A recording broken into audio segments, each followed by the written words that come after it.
भारत भूगोल संबंधित प्रश्नोत्तरी श्रृंखला का यह दूसरा वीडियो है। पहले वीडियो में हमने ज्योमॉर्फोलॉजी सेक्शन से खासतौर पर हिमालय क्षेत्र पर अपना ध्यान आकर्षित करके कुछ प्रश्नों को समझा, उनका एक संक्षिप्त विवरण प्राप्त किया। आज के इस वीडियो में हम प्रायद्वीपीय पठार पर अपना मुख्य ध्यान केंद्रित करेंगे और उससे संबंधित तथ्यों एवं प्रश्नों को जानेंगे, जिसका एक संक्षिप्त विवरण भी हम आपके सामने चर्चा करेंगे। आइए देखते हैं पहला क्वेश्चन क्या है। आज का पहला प्रश्न है, भारत के अधिकांश धात्विक खनिज धारवाड़ युगीन चट्टानों में मिलते हैं अथवा प्रायद्वीपीय पठार बहुमूल्य तथा उपयोगी खनिजों का स्रोत है।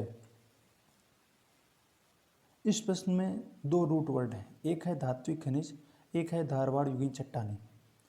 अगर धात्विक खनिज की बात करें तो यह खनिज के वर्गीकरण में एक उपभाग होता है। जैसा कि आप जानते हैं, खनिज दो मुख्य भागों में विभाजित करते हैं जब हम वर्गीकरण की बात करते हैं, एक धात्विक खनिज, एक अधात्विक खनिज। धात्विक खनिजों में मुख्य रूप से लोहा, तांबा, सोना, मैग्नीशियम, एल्यूमिनियम इत्यादि आते हैं। और धारवाड़ युगीन की बातें करें, धारवाड़ युगीन चट्टानों की बात करें तो यह प्रथम और सबसे पुरानी अवसादी चट्टानें हैं, जिनका निर्माण खासतौर से आर्कियन युगीन चट्टानों के अपक्षय एवं अपरदन के फलस्वरूप हुआ है। अथवा में बात करें तो प्रायद्वीपीय पठार बहुमूल्य तथा उपयोगी खनिजों का स्रोत है।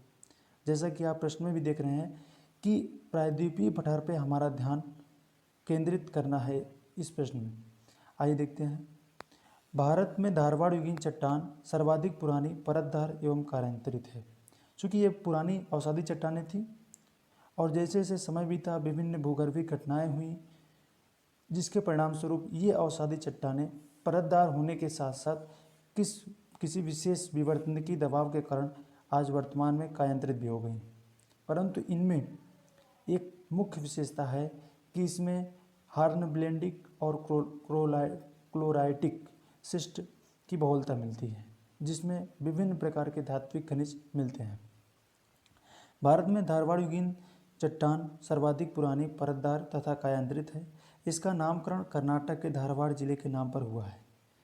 धारवाड़ चूँकि क्या है कि धारवाड़ जिला कर्नाटक में एक जिला है जहाँ पर धारवाड़ युगीन चट्टानें बहुतायत मात्रा में मिलती हैं और उसके इर्द गिर्द क्षेत्र में भी इसी प्रकार की चट्टानें प्रमुख रूप से विद्यमान हैं।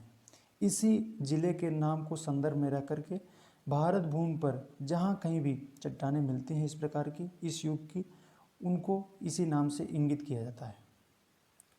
धारवाड़ युगीन चट्टानें कर्नाटक के धारवाड़, तमिलनाडु के नीलगिरी, पालनी, सेवराय पहाड़ियाँ तथा अरकाड जिला, आंध्र प्रदेश में कुडापा, पश्चिम बंगाल में मानभूमि, मध्य प्रदेश में रीवा, बुंदेलखंड में टीकमगढ़, पन्ना, सतना और छतरपुर में पाई जाती है।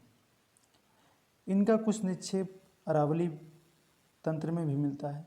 जैसा कि आप जानते हैं कि अरावली कैलेडोनियन युगीन का जैसा कि आप जानते हैं कि अरावली प्रीकैम्ब्रियन युगीन का एक फोल्डेड माउंटेन है।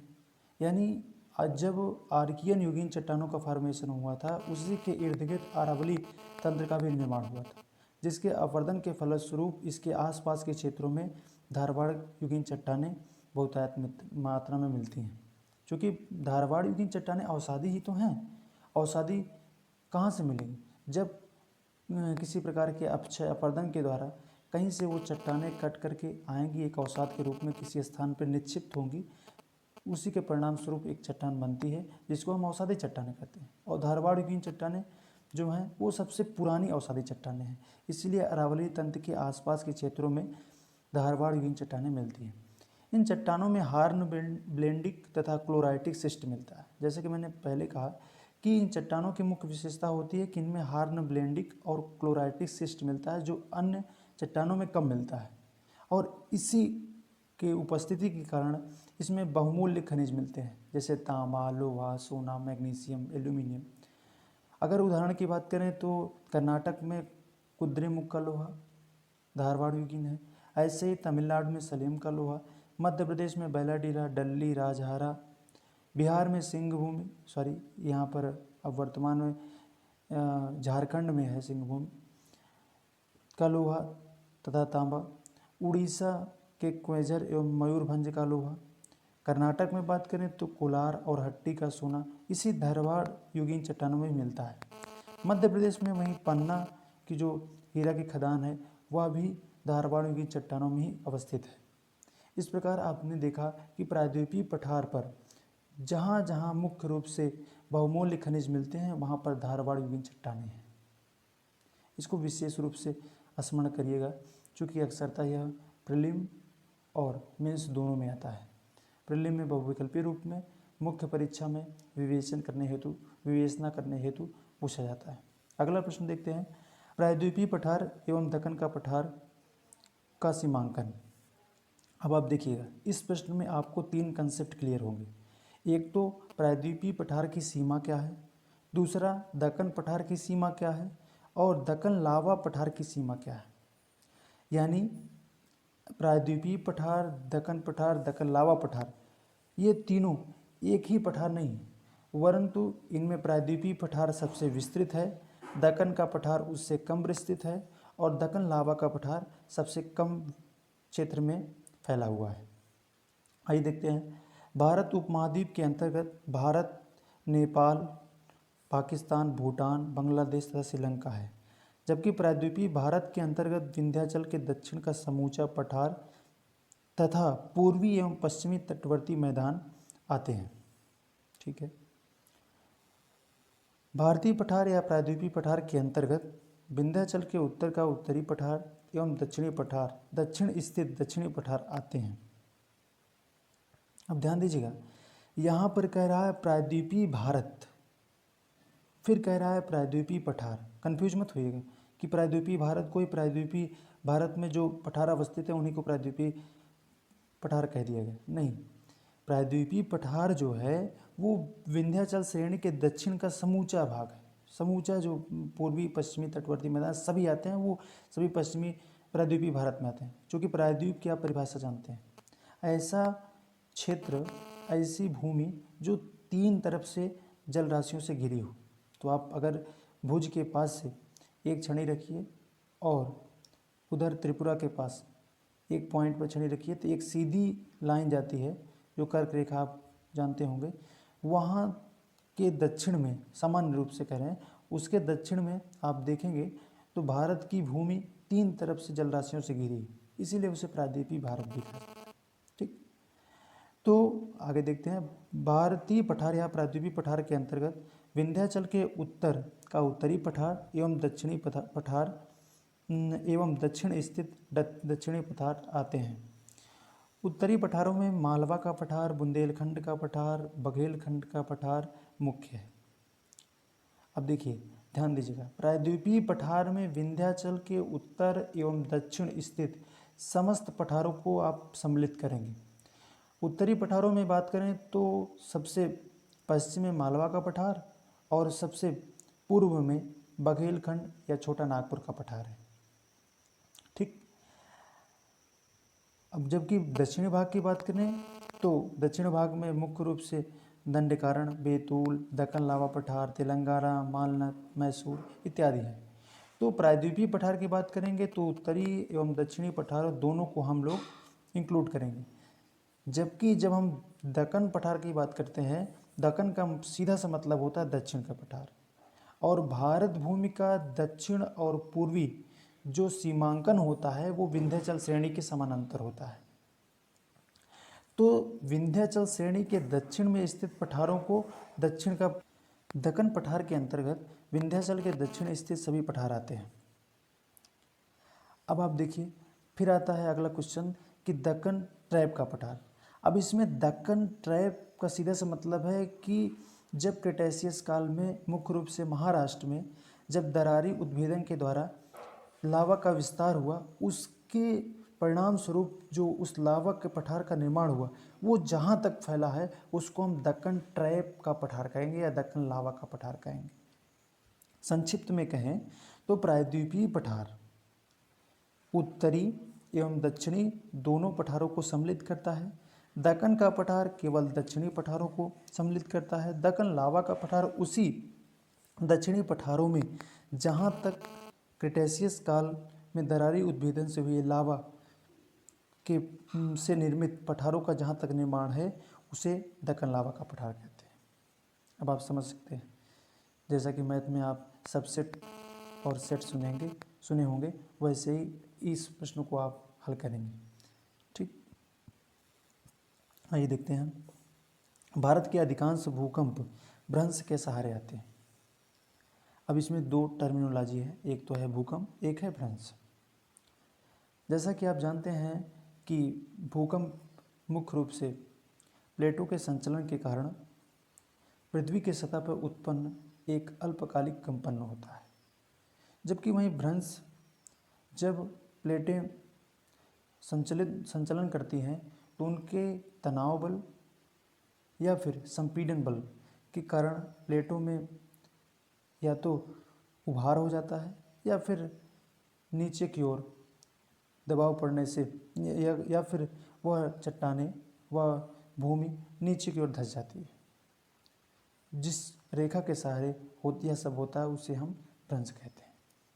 भ्रंश घाटी क्या होती है? जब दो भ्रंश रेखाओं के सहारे किसी भूमि का अवतलन होता है तो उसे हम भ्रंश घाटी कहते हैं, जिसमें आज नर्मदा और ताप्ती बहती हैं। ठीक, ये देखते हैं। प्रायद्वीपीय पठार पर विभिन्न भ्रंश पाए जाते हैं। क्यों? क्योंकि आप जानते हैं कि जितना जटिल भारत की भूगर्भिक इतिहास रहा है उतना किसी अन्य देश की नहीं रहा। क्यों? क्योंकि यही एक ऐसी स्थल भूमि है जो शुरुआत में दक्षिणी गोलार्ध में अवस्थित होने के साथ वर्तमान में उत्तरी गोलार्ध में अवस्थित है। तो इतनी लंबी यात्रा करने में इसमें विभिन्न प्रकार के क्रैक्स और फोल्डिंग, फॉल्ट, ये सभी घटनाएं आम हैं। तो आप ये मान के चलिए कि प्रायद्वीपीय पठार पर तो बहुतायत मात्रा में जो भ्रंश पाए जाते हैं उन सभी का एकमात्र कारण है एक लंबी दूरी से इस प्लेट का संचलन। ठीक, प्रायद्वीपीय पठार पर विभिन्न भ्रंश पाए जाते हैं, जैसे अरावली के पूरब ग्रेट बाउंड्री फॉल्ट। अब आप ध्यान दीजिएगा, ये जो फॉल्ट के नाम दिए गए हैं अक्सरतः प्रीलिम में पूछे जाते हैं, और ग्रेट बाउंड्री विशेष तौर पर। क्यों? क्योंकि इसी तरह से आप हिमालय पर जो भ्रंश रेखाएं पाई जाती हैं उनको संदर्भित किया जाता है, जैसे ग्रेटर और मिडिल के बीच मेन सेंट्रल थ्रस्ट, मिडिल और शिवालिक के बीच मेन बाउंड्री थ्रस्ट, फिर उसके बाद हिमालय और गंगेटिक प्लेन के बीच हिमालयन फ्रंट फॉल्ट। तो अब देख रहे हैं ना, इसमें भी लास्ट में फॉल्ट है, उसमें भी फॉल्ट है, तो यहीं पर कन्फ्यूजन होता है। परंतु ध्यान देना है कि अरावली के पूरब में ग्रेट बाउंड्री फॉल्ट, सोन के सहारे सोन अंग, नर्मदा के सहारे नर्मदा भ्रंश, ताप्ती के सहारे ताप्ती भ्रंश, दामोदर के सहारे दामोदर भ्रंश, गोदावरी के सहारे गोदावरी भ्रंश, कृष्णा के सहारे कृष्णा भ्रंश, कावेरी के सहारे ग्रेट म्योर भ्रंश। अब देखिए, अधिकांश नदियों की घाटियों के नाम के आधार पर भ्रंशों का नाम रखा गया, परंतु कुछ नदियां हैं जैसे कावेरी के सहारे ग्रेट म्योर फॉल्ट है ना, इसको ध्यान देना है। ऐसे ही अन्य भ्रंश हैं, महाराष्ट्र में कोयना कुर्दवाड़ी भ्रंश, यहाँ पर अंश लिख गया है सॉरी, असम में कोपली नदी के सहारे कोपली भ्रंश। इसी प्रकार बृहद हिमालय तथा मध्य हिमालय के मध्य मेन सेंट्रल थ्रस्ट, मध्य एवं शिवालिक श्रेणी के बीच मेन बाउंड्री फॉल्ट स्थित है। शिवालिक के दक्षिण हिमालयन फ्रंट फॉल्ट स्थित है। अब देखिए, ये सभी जो भ्रंश हैं आप देखिए, तो इन सब का एक प्रमुख कारण है विवर्तनिकी, जिसमें मुख्य रूप से प्लेटों का संचलन होता है। अब आप जानते हैं कि जब प्लेटों का संचलन होता है तो या तो उनका टकराव होगा, या तो वो एक दूसरे के पास से गुजरती हैं, या फिर उसमें अवतलन या उत्तलन होता रहता है। और इसी के परिणाम स्वरूप जब पृथ्वी के नीचे, पृथ्वी की सतह यानी खासतौर से जो भूपर्पटी है उसके नीचे जो एस्थनोस्फीयर है, अगर उसमें प्लेटों का संचलन किसी क्षेत्र में हो रहा है तो या तो प्लेटें धंस रही होंगी, या तो यानी वहाँ पर विनाशात्मक प्लेट किनारा होगा, या तो कहीं प्लेटें दूर जा रही होंगी, वहाँ रचनात्मक प्लेट किनारा, जहाँ पर प्लेट एक दूसरे के समानांतर चलती रहती हैं, यानी संरक्षी प्लेट किनारा है। इन सभी तीनों रचनात्मक किनारों के सहारे भ्रंश मिलते हैं, क्योंकि उसमें भूपर्पटी की अधिकांश भूमि उस कोलिजन से, उस टकराव से प्रभावित होती है और एक कंपन उत्पन्न होता है जिसे हम भूकंप कहते हैं। ठीक, यानी जो ऊर्जा निकलती है टकराव होने से, वही ऊर्जा हम लोग अपने सेस्मोग्राफ से नाप करके बताते हैं कि भूकंप किस तीव्रता का है। खैर, वो भूकंप के चैप्टर में हम लोग कवर करेंगे।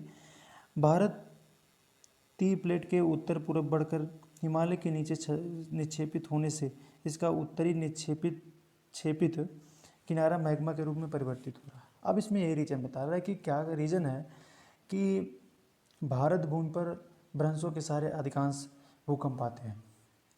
क्यों? क्योंकि जैसा कि आप जानते हैं कि भूकंप का जो हाइपो सेंटर होता है, जो मूल केंद्र होता है, वो स्टेनोस्फीयर पे होता है और प्लेटें भी स्टेनोस्फीयर पे मूव कर रही हैं। तो जब वही भारत के संदर्भ में कह रहा है कि जब भारतीय प्लेट हिमालय के नीचे छेपित होने से उसका जो मैग्मा पिघल करके मैग्मा जो बन रहा है वह हिमालय को तोड़ के आ नहीं सकता, क्योंकि हिमालय तो आप जैसा कि जानते हैं जो सबसे ऊंची चोटी है वो है 8,848 माउंट एवरेस्ट, यानी इतना ऊंचा है।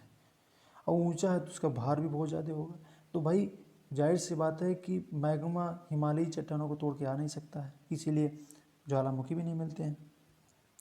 किंतु यह मैग्मा अगर इसको नहीं तोड़ पाए तो कहीं तो जाएगा, सीधी सी बात है।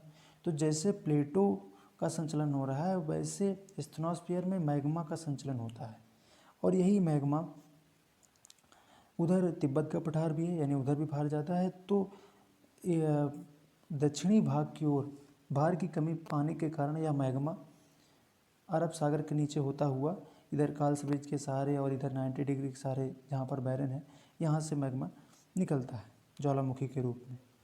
परंतु जब मैग्मा वहाँ से चलता है, यानी जो प्लेटों के पिघलन से जो मैग्मा निर्मित हुआ है, जब वो चालित होता है, यानी जब चलता है, तो उसके संचलन से जो भूपर्पटी की प्लेटें हैं, यानी भारत के संदर्भ बात करें तो जो भारतीय प्लेट है वह भाग कंपन से ग्रसित हो जाता है और इसी के परिणाम स्वरूप भ्रंशों के सहारे खास तौर से भूकंप की तीव्रता अधिक हो जाती है, क्योंकि उस पर भूपर्पटी जो होती है वो पतली होती है। आप जानते हैं, जाहिर सी बात है, क्योंकि दरार उत्पन्न हो जाती है। जो भूमि के बीच एक दूसरे में जो ज्वाइंट होता है वो भ्रंश के सहारे कमज़ोर पड़ जाता है। एक दो जो भूमि स्थलखंड होते हैं वो कमज़ोर पड़ जाते हैं एक दूसरे संबंध में, क्योंकि उनके बीच एक गहरी दरार पड़ जाती है भ्रंश के कारण। अब जैसा कि आप इस मैप में आप देख रहे हैं कि इसमें विभिन्न फॉल्ट बनाए गए हैं। इसको मैंने इससे सोजा सर जब पढ़ा रहे थे इंडियन ज्योग्राफी, वहाँ से मैंने उनसे सीखा था, उन्होंने बताया था कि that is a most important pick. जब आप इसको अगर लर्न कर लेंगे तो आप खनिजों के वितरण को, कोयला के वितरण को और साथ ही भूकंप को एक तरह से कह सकते हैं कि इसी रेखा के सहारे चिन्हित कर सकते हैं कि कहाँ पर ज़्यादा भूकंप आते हैं, कहाँ पर नहीं। तो ये बहुत इम्पोर्टेंट का है। आइए देखते हैं। अगर देखिए आप तो हिमालय की ये 3 समानांतर श्रेणियाँ हैं। इधर मुख्य हिमालय के बीच हिंज लाइन है और ग्रेटर हिमालय और मिडिल हिमालय के बीच MBT है। ठीक है,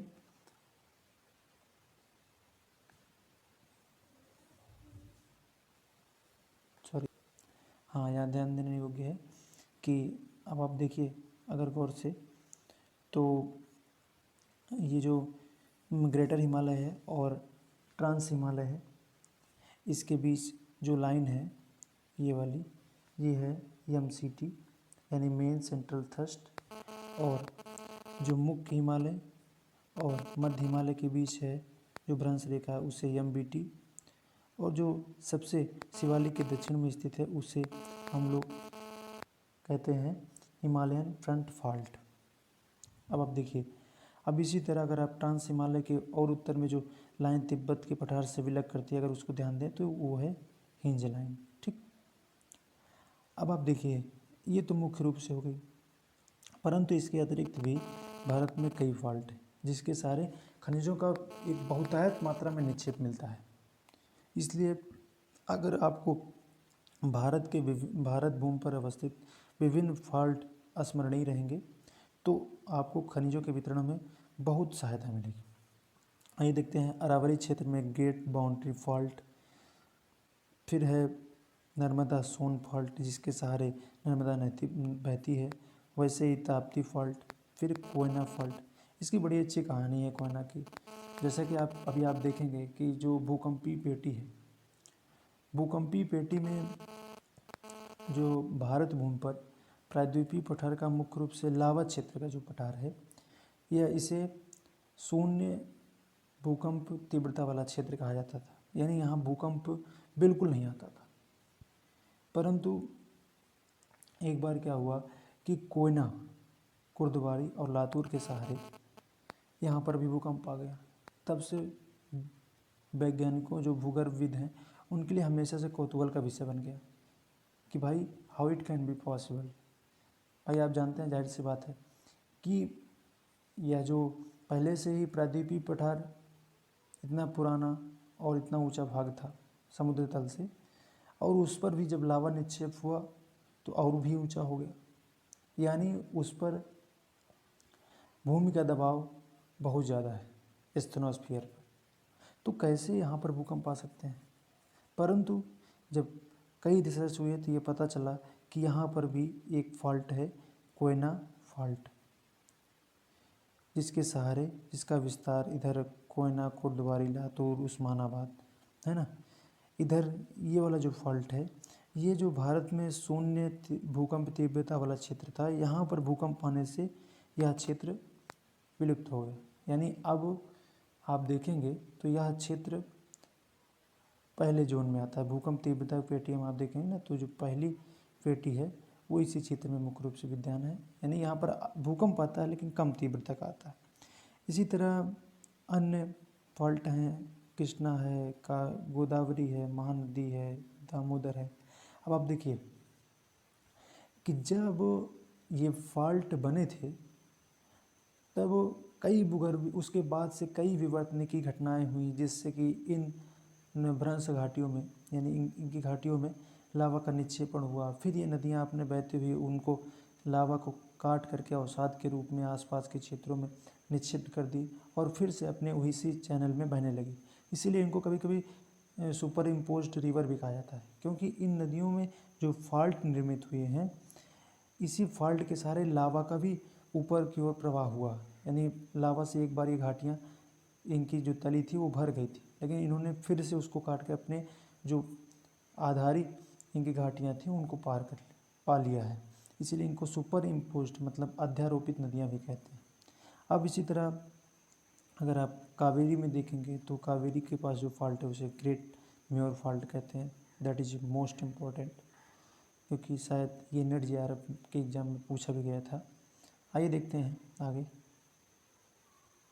हाँ, यहाँ पर एक नोटवर्दी थिंग है कि जैसे मैंने कहा था कि प्रायद्वीपीय भारत आप यहाँ पर देखते हैं, कच्छ की खाड़ी, ठीक, रन ऑफ कच्छ है, यहाँ तक न्यूमूर आइलैंड देख रहे हैं ना आप, यहाँ पर है न्यूमूर आइलैंड।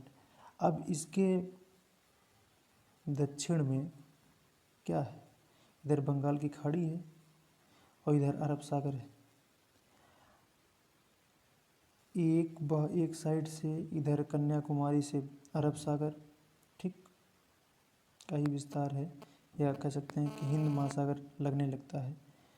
फिर इधर बंगाल की खाड़ी है, तो एक साइड उधर हिंद महासागर, दूसरी साइड इधर, तीसरी साइड, तो ये प्रायद्वीपीय भाग हो गया। अब आप यहीं देख रहे हैं ना नर्मदा फॉल्ट, नर्मदा सोन फॉल्ट, यहीं से भारत भूमि को उत्तर और दक्षिण भागों में सामान्य रूप से हम लोग विभाजित करते हैं।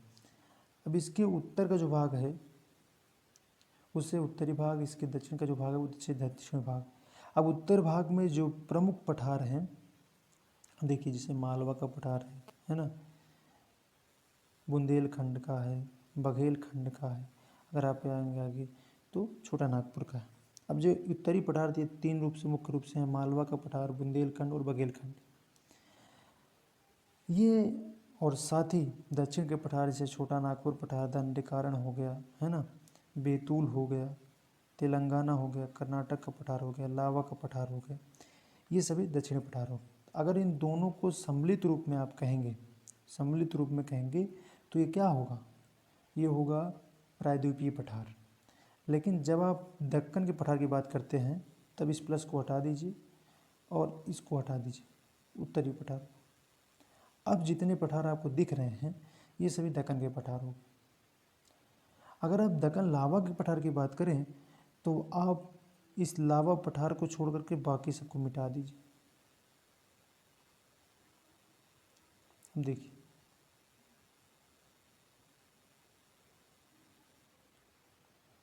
अब आप देखिए, अगर देखें तो ये तो मैंने सामान्य रूप से खींच दिया था, लेकिन दक्कन लावा का पठार इधर गुजरात में भी है थोड़ा सा, और इधर महाराष्ट्र, इधर ये सब होते हुए इतने बड़े क्षेत्र में है ये मुख्य रूप से। तो ये दक्कन लावा का पठार हो गया। तो आप समझ गए होंगे मैप के जरिए कि प्रायद्वीपीय पठार किसे कहते हैं, प्रायद्वीपीय भारत किसे कहते हैं, और दक्कन का पठार किसे कहते हैं, दक्कन लावा का पठार किसे कहते हैं। ठीक, अब देखिए इसी में अगर आप देख लीजिए तो धारवाड़ युगीन चट्टानें भी जो हैं वो बहुतायत मात्रा में इसी पठार के सहारे मिलती हैं। अब आप जानते हैं पठारों के किनारों पर उनकी नदियों द्वारा लाए गए अवसाद के निक्षेपण से मैदान का भी निर्माण हो गया है, जैसे पूर्वी घाट का मैदान, पश्चिमी घाट का मैदान। ठीक, तो वो पठारी क्षेत्र नहीं है बल्कि पठारों के कगार के सहारे एक निक्षिप्त मैदान है जिसे हम लोग तटवर्ती मैदान भी कहते हैं। ठीक है, आइए देखते हैं आगे। उत्तरकाशी उत्तराखंड में है एवं चमोली के भ्रंशों के सारे भूकंप आए हैं।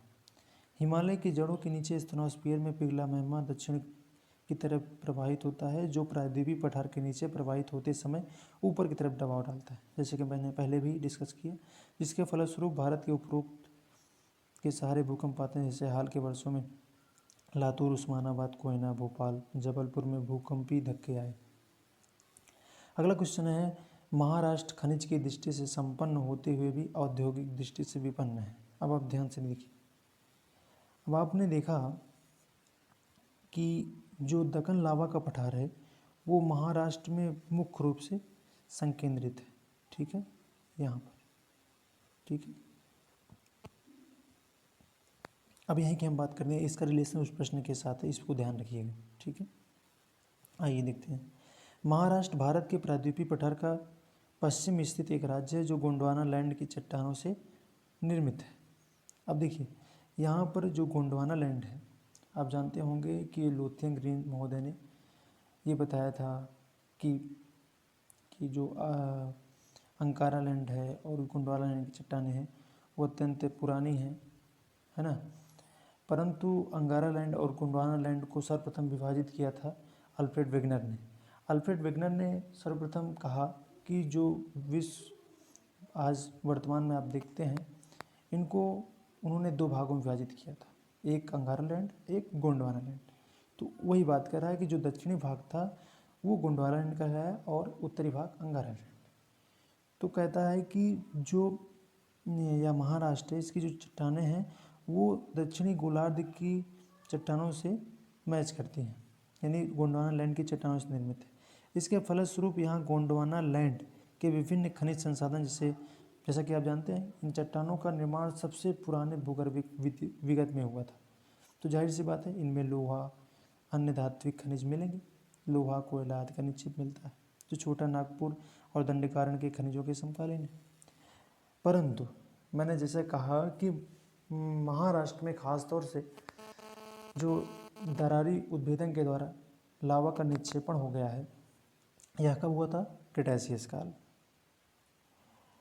इसी के फलस्वरूप महाराष्ट्र के खनिज लगभग 1200 मीटर मोटे लावा के ग्रुप से आवृत हो गए। अब आप सोचिए कि लावा के निक्षेपण से वहाँ पर एक 1200 मीटर मोटी लावा की एक परत, जैसे आप समझिए कि एक सपाट भूमि है और आप उस पर 1200 मीटर एक अवसाद को बिछा दीजिए और आप कहिए कि हाँ भैया आप उस भूमि को देखिए और उससे खोज के निकालिए, तो बहुत दुर्लभ होगा। हाँ, डायरेक्ट कहा जाए कि हाँ आप इस भूमि पर खोज के बताइए इसमें क्या रखा है, क्या कैसे है, तो आप खोज सकते हैं। परंतु आप अगर उसी पर 1200 मीटर अवसाद को या कूड़े कचरे को डाल दीजिए, कहीं उसको खोजिए, तो आदमी परेशान तो होगा, जाहिर सी बात है। तो बस वही है कि यद्यपि महाराष्ट्र में गोंडवाना लैंड की चट्टानें या धारवाड़ युगीन चट्टानें होने के कारण वहाँ पर बहुतायत मात्रा में खनिज तो उपलब्ध है, परंतु जब क्रेटासियस काल में लावा का दरारी उद्योगों के द्वारा निक्षेपण हुआ तो उसके परिणाम स्वरूप उस पर लावा की एक मोटी परत बन जाने के कारण जो खनिज थे वो उसके नीचे दब गए। और आज में हमारी तकनीकी इतनी स्मार्ट नहीं है, इतनी उत्तम नहीं है कि हम लोग उस 1200 मीटर मोटे लावा की परत को भेद करके और उसके नीचे की भूमि पर विभिन्न बहुमूल्य खनिजों को निकाल सकें। इसीलिए निकाल सकते हैं, परंतु वही होगा कि जितना लागत नहीं लगेगी, जितना लागत लग जाएगी उतना उसके अनुपात में लाभ नहीं प्राप्त होगा। इसीलिए वहाँ पर संसाधन तो उपलब्ध है, ये सच है, मिनरल रिच स्टेट है, परंतु वहाँ पर इंडस्ट्रियल रूप से अगर आप बात करें तो संपन्न नहीं, क्योंकि इंडस्ट्री के लिए आपको भाई कच्चा माल की आवश्यकता होगी, खनिजों की आवश्यकता होगी। अब आपके यहाँ खनिज रखे हैं और आप उनका उपयोग ना कर सके तो क्या मतलब है ऐसे खनिजों का, तो बस उसी लिए कहा गया। ठीक है। परंतु कभी कभी ये भी तर्क आता है कि क्या रीज़न है कि महाराष्ट्र खनिजों औद्योगिक रूप से विपन्न होने के बावजूद भी उत्तरोत्तर विकास कर रहा है। उसका भी रीज़न है कि अपवाद में बात करें तो जो लावा का पठार था वहाँ पर अपक्षय एवं अपरदन के कारण काली मिट्टी का निर्माण हुआ, और काली मिट्टी में हम जैसा कि जानते हैं कि कपास की अच्छी खासी खेती होती है, और उसी के कारण सूती वस्त्र उद्योग भी वहाँ पर अवस्थित है, क्योंकि कपास की जो खेती होती है और उससे जो सूती वस्तुओं का निर्माण किया जाता है, ऐसे को भार हास्य उद्योग कहते हैं। मतलब चूँकि जो कपास होता है, नहीं इसको बोलते हैं, हाँ सही, ठीक है। आगे देखते हैं, काली मिट्टी पर गन्ने का प्रचुर उत्पादन होता है, यानी काली मिट्टी पर कपास के अलावा गन्ने का भी प्रचुर उत्पादन होता है, जिससे कि चीनी उद्योग वहाँ पर विकसित है। काली मिट्टी पर नागपुर में, चूँकि यह क्षेत्र ऊंचा भी है, यहाँ पर कुछ प्रायद्वीपीय पठार में पश्चिमी घाट के सहारे जो ऊंचे स्थान है वहाँ पर ठंडी जलवायु भी मिलती है पर्वतीय होने के कारण, तो वहाँ पर जो साइट्रस फूड हैं जैसे अंगूर हो गए, संतरे हो गए, इन सब की खेती भी होती है। ठीक है। साथ ही व्यापार के लिए भी अनुकूल परिस्थिति है। तो यद्यपि प्रकृति ने उनको संसाधन होने के बावजूद उन्हें औद्योगिक रूप से विपन्न किया है, परंतु अन्य आर्थिक क्रियाओं में उन्हें आगे किया है, जैसे कपास और गन्ना की खेती में आगे किया है कि नहीं। व्यापार के लिए उन्होंने अनुकूल स्थिति प्रदान की है। एक चौड़ा महाद्वीपीय मग्न तट है जिसके सहारे अच्छे अच्छे बंदरगाह हैं, है ना। तो इस वजह से संतुलन बना रहता है। प्रकृति कभी भी असंतुलन नहीं करती, वो अगर कहीं से आपका ली है तो कहीं ना कहीं से आपको प्रदान करती है। आइए अगला क्वेश्चन देखते हैं। भारत में कोयले का निक्षेप विभिन्न भ्रंशों के सहारे पाया जाता है। जैसे कि मैंने कहा नहीं कि भारत भूमि पर खास तौर से प्रायद्वीपीय पठार पर जो भ्रंश हैं ये आपके लिए अत्यंत महत्वपूर्ण है खनिज की दृष्टि से। अब उसी खनिज में कोयला भी आता है। तो इसमें कह रहा है कि भारत में कोयले का निक्षेप विभिन्न भ्रंशों के सहारे मिलता है। अब कोयले का निर्माण कैसे होता है? कोयले का निर्माण वनस्पतियों के जीवाश्मीकृत हो जाने के कारण जब ये चट्टानें एक तरह से अवसादी से कायांतरित न होकर के बल्कि अवसादों चट्टानों में जब दबाव पड़ता है तब उसके दबाव के कारण कोयले का निर्माण होता है।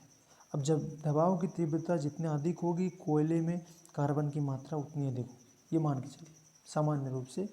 इसीलिए जहाँ पर दबाव अवसादी चट्टानों में ज़्यादा पड़ता है, अब ऐसी अवसादी चट्टानें जिसमें वनस्पति के तत्व ज़्यादा सम्मिलित है, पदार्थ ज़्यादा सम्मिलित है। ऐसा नहीं है कि अवसादी चट्टानें जो पर्वत पहाड़ से आती हैं उन पर दबाव डालेंगे तो आप पेट्रोलियम या कोयला बन जाएगा, नहीं, उसमें वनस्पतियों की बहुलता होनी चाहिए। ऐसी अवसादी चट्टानों पर जब दबाव डाला जाता है, जब दबाव पड़ता है तब ये वनस्पतियाँ कोयले के रूप में परिणित हो जाती है। ठीक है, अब इन पर दबाव जितना ज़्यादा रहेगा कोयले की मात्रा उतना अधिक रहेगी। अब आप जानते हैं कि कोयले की मात्रा के आधार पर कोयला को कई भागों में बांटा जाता है, जैसे एंथ्रेसाइट, बिटुमिनस, लिमोनाइट, है ना, इत्यादि। अब देखिए, भारत में कोयले का विशाल निक्षेप प्रायद्वीपीय पठार पर भ्रंशों के सहारे मिलता है। अधिकांश कोयला निचले कार्बोनिफेरस काल का है। देखिए यहाँ पर गोहाना युग होगा, ये होगा कार्बोनिफेरस काल का है, गोंडवाना यहाँ पर होगा। ठीक है, तो अधिकांश कोयला निचले गोंडवाना लैंड या कार्बोनिफेरस काल का है। कोयले के निम्न निक्षेप विशेष महत्व के हैं। अब आप देखिए क्यों है कार्बोनिफेरस काल का, चूँकि आपको याद होगा कि कार्बोनिफेरस काल में एक हिमानीकरण का युग था, जिसमें हुआ क्या कि इस समय भारत भूमि दक्षिण गोलार्ध में थी, मतलब अंटार्कटिका के पास में। तो जब हिमानीकरण हुआ तो जो चट्टानें, जिन चट्टानों पर वनस्पति की एक बहुतायत मात्रा में अवस्थिति थी, मतलब इससे पेड़ पौधे जब बहुत मात्रा में थे, तो जब हिमानीकरण हुआ तो ये पेड़ पौधे आइस बर्फ के नीचे दब गए और एक आध दो फेजों में ऐसे होता रहा। फिर जब ये स्थलखंड हिमानीकरण खत्म होने के बाद आगे बढ़ा, तब इस पे नदियों का अवसादन होने लगा और परिणाम स्वरूप आज ये क्षेत्र कोयला बाहुल्य क्षेत्र के रूप में जाना जाता है। ठीक है, तो वही कहता है कि भारत में कोयला निक्षेप के निम्न महत्वपूर्ण क्षेत्र हैं जिनके सहारे कोयला का निक्षेप बहुतायत मात्रा में मिलता है। अब जैसे ही कहा गया है कि बताया मैंने कि नदियों के घाटियों के नाम के आधार पर भ्रंशों का नाम रखा गया है। अब अगर आप देखें तो जो दामोदर फॉल्ट है, जिसमें आज दामोदर नदी बहती है, उनमें रानीगंज का पश्चिम बंगाल के जो वर्धमान ज़िले में स्थित है रानीगंज कोयले के खान वहीं पर है। झरिया जो कि झारखंड के धनबाद ज़िले में स्थित है वहीं पर है। यहाँ से कुकिंग कोयला निकाला जाता है, कुकिंग मतलब एंथ्रेसाइट टाइप का। ठीक है, गिरिडीह ये भी झारखंड में है, यहाँ से भी एंथ्रेसाइट टाइप का या कुकिंग कोयला निकाला जाता है।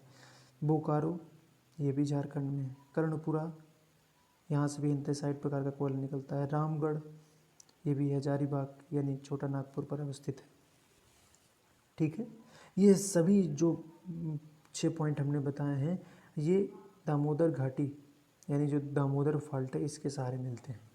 ठीक, ऐसे ही महानदी फॉल्ट जहाँ पर महानदी बहती है, पहला है तालचे, ये उड़ीसा में है। कोरबा हसदो कोयला क्षेत्र मध्य प्रदेश की विलास मध्य प्रदेश का है, यहाँ पर होगा छत्तीसगढ़। ठीक, गोदावरी वेनगंगा घाटी में भी कोयला मिलता है। कोट्टा गुडेम एवं सिंगरैनी कोयला क्षेत्र आंध्र प्रदेश में, यह महानदी घाटी के विस्तार का ही परिणाम है। नागपुर कोयला क्षेत्र है ना, चांदा कोयला क्षेत्र। इसी तरह सोनभ्रंश जो था उसमें सुहागपुर कोयला क्षेत्र, सिंगरौली कोयला क्षेत्र। अब यहाँ पर ध्यान देना है, सिंगरैनी सिंगरौली सोनभ्रंश पर अवस्थित कोयला क्षेत्र है, जबकि सिंगरैनी गोदावरी या वेनगंगा घाटी पर अवस्थित कोयला क्षेत्र है। अब आप यहाँ पर थोड़ा सा ध्यान दीजिएगा, यहाँ पर एक जो पॉइंट मैंने लिख दिया है गोदावरी एवं वेनगंगा घाटी, इसके सब उपभाग हैं, यानी ये जो कोट्टा गुडेम, अब आप देखिए इधर से ये महानदी का भाग है और इधर से ये तीनों पार्ट गोदावरी एवं वेनगंगा घाटी का है। ठीक है, ध्यान दीजिएगा, इसमें थोड़ा सा मैंने टाइपिंग में गलत कर दिया था। आइए देखते हैं अगला क्वेश्चन क्या है। में हिमालय पर्वतपाद पर तराई का अभाव है, जबकि उत्तर प्रदेश एवं नेपाल हिमालय के पर्वतपाद के पास तराई क्षेत्र मिलता है। इसका अगर हम बात करें तो इसका मुख्य कारण एक है कि जब भारत प्लेट विवर्तनिकी के कारण पश्चिमी भाग में उठा, दिल्ली, हरिद्वार, हारसिल, कटक के सहारे, तो समस्त पश्चिमी भूखंड उठने के कारण उसकी समोच्च रेखाएं भी उठ गई, मतलब अधिक ऊंचाई वाली हो गई। जैसे हम बात करें तो हिमाचल प्रदेश और पंजाब एक दूसरे के पड़ोसी राज्य हैं, परंतु वहीं पंजाब जो स्टेट है वो पूरी तरह से मैदानीकृत है और हिमाचल प्रदेश पूरी तरह से पर्वतीय क्षेत्र है। तो इन दोनों का जो डिमार्केशन होता है, जो विभाजन होता है, वो 350 समोच्च रेखा के सहारे होता है। ठीक। जबकि अगर हम बात करें तो जो भारत भूमि की मध्य भूमि है, यानी जहाँ पर गंगा मैदान की सर्वोत्तम गहराई है, अवसाद की गहराई है, वो क्षेत्र दिन प्रतिदिन लचकता जा रहा है, मतलब नीचे जा रहा है। ठीक। तो इस वजह से यहाँ पर उत्तर प्रदेश यानी जो मैदानीकृत है, जबकि वहीं जो नेपाल है, ठीक है, नेपाल का जो क्षेत्र है वह पूरी तरह से पर्वतों की गोद में बसा हुआ है। अगर इन दोनों के विभाजन की बात करें तो यहाँ पर 150 मीटर की समोच्च रेखा इनको विलग करती है। वहीं इन दोनों के मध्य अगर आप उत्तराखंड में जाइए तो वो भी पश्चिमी भाग से बिल्कुल लगा हुआ क्षेत्र है, इसलिए वहाँ पर भी जो मैदान और पर्वत के बीच विभाजन की समोच्च रेखा है वह भी उच्च है, यानी 300 मीटर की समोच्च रेखा द्वारा उसे हम अलग करते हैं। अब ध्यान दीजिए कि जब समोच्च रेखाएं किसी दो भूआकृतिक प्रदेश को अलग करती हैं तब उसके माध्यम से आप ढाल का भी पता लगा सकते हैं। जैसे पर्वत और मैदान के बीच जितनी कम मीटर ऊंचाई वाली समोच्च रेखा द्वारा विभाजन होगा उसमें ढाल उतना अधिक होगा। जितना अधिक समोच्च ऊंचाई वाली रेखा के द्वारा पर्वत और मैदान में विभाजन होगा उसमें ढाल उतना कम होगा। क्यों? क्योंकि जो मैदानी क्षेत्र था जब वो उठ गया तभी तो उसकी समोच्च रेखा बढ़ी है, समोच्च रेखा की ऊंचाई बढ़ी है। जब वो क्षेत्र अवतलित होगा तब उसकी समुद्र सतह से ऊंचाई घटेगी, तो समोच्च रेखा की ऊंचाई भी घटेगी, है कि नहीं। इस वजह से जो पश्चिमी भाग है वो उठ रहा है, यानी समुद्र तल से उठ रहा है। इस वजह से पश्चिमी भाग में जो मैदान है और हिमालय है उनमें जो समोच्च रेखा की विभाजन रेखा होगी, समोच्च एक समान ऊंचाई वाले स्थानों को मिलाने वाली अधिक होगी। ठीक। आइए टेक्स्ट में देखते हैं कि नेपाल हिमालय को गंगा मैदान से 150 मीटर समोच्च रेखा, उत्तराखंड हिमालय को गंगा मैदान के 300 मीटर, हिमाचल प्रदेश को हिमालय से पंजाब के मैदान से 350 मीटर समोच्च रेखा द्वारा अलग किया जाता है। इसका कारण है अरावली दिल्ली के उत्तर पश्चिम स्थित भाग के उस संलग्न के कारण हिमालय तथा मैदान के मध्य ढाल का कम होना, जबकि नेपाल एवं उत्तर प्रदेश हिमालय का दक्षिणी ढाल खड़ा है। ठीक है। इसके फलस्वरूप नेपाल एवं उत्तराखंड से आने वाली नदियाँ जैसे गंगा, काली, गंडक, कोसी इत्यादि शिवालिक एवं गंगा मैदान के सुगम संगम पर मुलायम एवं बारीक अवसाद का निक्षेप करती हैं, जैसा कि मैंने बताया, जिसे तराई कहा जाता है। अब तराई क्षेत्र क्या होता है? जब नदियाँ पहाड़ से उतर करके मैदान में इंटर करती हैं तब उनमें ढाल में कमी आने के कारण वो नदियाँ का जो जल होता है वो एक सकरे जल भाग से एक विस्तृत भाग में कन्वर्ट होने लगता है, क्योंकि ढाल कम हो जाता है और ढाल कम होने से जो जल गति होती है वो कम हो जाती है, जिसके परिणाम स्वरूप जल का प्रवाह जो एक नदी घाटी में होता है उसकी तुलना में जल का जो प्रसार होता है क्षैतिज रूप से वो अधिक होता है, जिसके परिणाम स्वरूप वहाँ पर जो नदियाँ हिमालय या अन्य पर्वत के संदर्भ में देखें जो अवसाद लाती हैं मैदानी क्षेत्रों में जमा करती हैं, जिसके परिणाम स्वरूप तराई वाला क्षेत्र अवसाद से भर जाता है और लगातार उसकी तली लचकती जाती है। ठीक है। अब देखिए कि जैसे मैंने बताया कि जब नदियाँ पर्वत वाले क्षेत्रों से उतर करके मैदान में गिरती हैं तब उनमें ढाल में निम्नता आने के कारण वह क्षेत्र जल से प्लावित हो जाता है। ओके। तो जैसे मैंने कहा कि तराई क्षेत्र जो होता है जब नदियाँ पर्वत से उतर करके मैदान में आती हैं तो उनमें ढाल में निम्नता आने के कारण वह क्षेत्र अपनी घाटी में बहने के साथ ही ढाल में निम्नता आने के कारण वह क्षेत्र क्षैतिज रूप से प्रसारित होता है बहुत तेज़ी से, जिसे हम लोग सामान्य रूप से बाढ़ कहते हैं, है ना। तो बाढ़ के कारण या जल के क्षैतिज विस्तार के कारण वह क्षेत्र अत्यंत नमी वाला क्षेत्र रहता है, वहाँ अधिकांश समय में जल भराव की स्थिति रहती है। तो वही कह रहा है कि जो उत्तर प्रदेश और नेपाल हिमालय के साथ जुड़ा जो गंगा का मैदान है, वहाँ पर तराई मिलते हैं, परंतु जो हिमाचल प्रदेश है वहाँ पर नहीं मिलता। क्यों?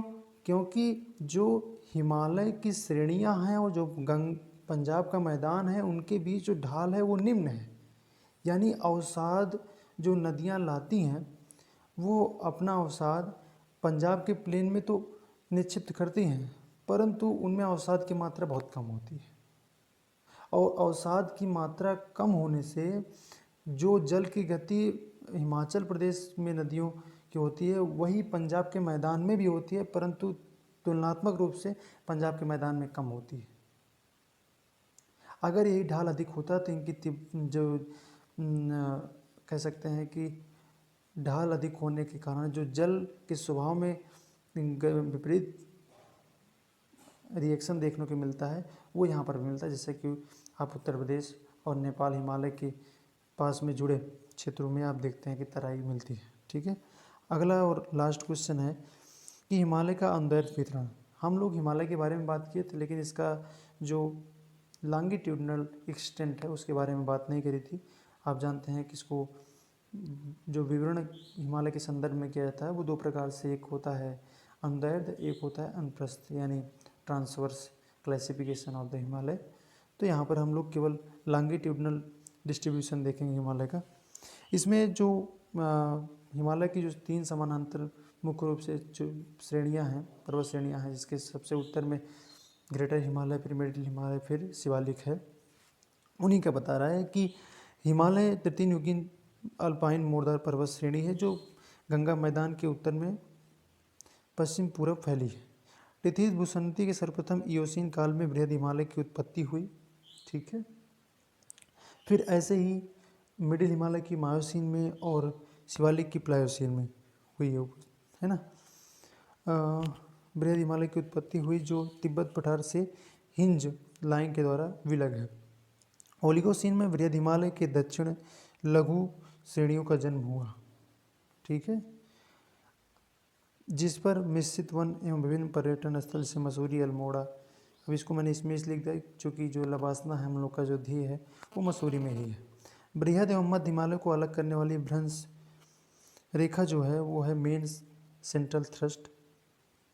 मध्य हिमालय के दक्षिण मायोसीन काल में शिवालिक पर्वत श्रेणी या बाह्य हिमालय की उत्पत्ति हुई। इस पर पतझड़ वन या विच्छेदित भी है, चूँकि इधर यहाँ से विभिन्न नदियाँ जो ग्रेटर या मध्य हिमालय से सृजित होती हैं, उत्पन्न होती हैं, वो शिवालिक को काट करके गंगा के मैदान में उतरती हैं, जिससे कि इस पर एक विच्छिन्न मार्ग बनता है, जिसको हम सामान्य रूप से ग्रेटर हिमालय पर दर्रा कहते हैं और यहाँ पर एक घाटी के रूप में संदर्भित करते हैं। ठीक है, स्मरणीय है कि बृहद एवं मध्य हिमालय के बीच अवनति घाटियाँ हैं, यानी एक निम्न स्थलीय घाटियाँ हैं जो सपाट एवं चौरस भूमि वाली हैं। इनमें कश्मीर, कुल्लू, मनाली आदि घाटियाँ आती हैं, जबकि मध्य एवं शिवालिक के बीच विभिन्न घाटियाँ हैं जिन्हें दून कहा जाता है। देहरादून सबसे बड़ा दून है। आइए इसको मैप से सीखते हैं आखिर क्या कहना चाहता है। देखिए, मैंने इसमें केवल एक ही मैप रखा, चूँकि ज़्यादा मैप रखते हैं तो समझाने में समय ज़्यादा लग जाता है, इस वजह से मैंने एक ही मैप में सारे क्वेश्चन के फॉर्मेट को समझाने का प्रयास किया। अब आप देखिए कि जो लॉन्गिट्यूडनल है और जो ट्रांसवर्स डिस्ट्रीब्यूशन होता है, इसको समझते हैं। लॉन्गिट्यूडनल मतलब लॉन्ग मतलब ऐसे, देखिए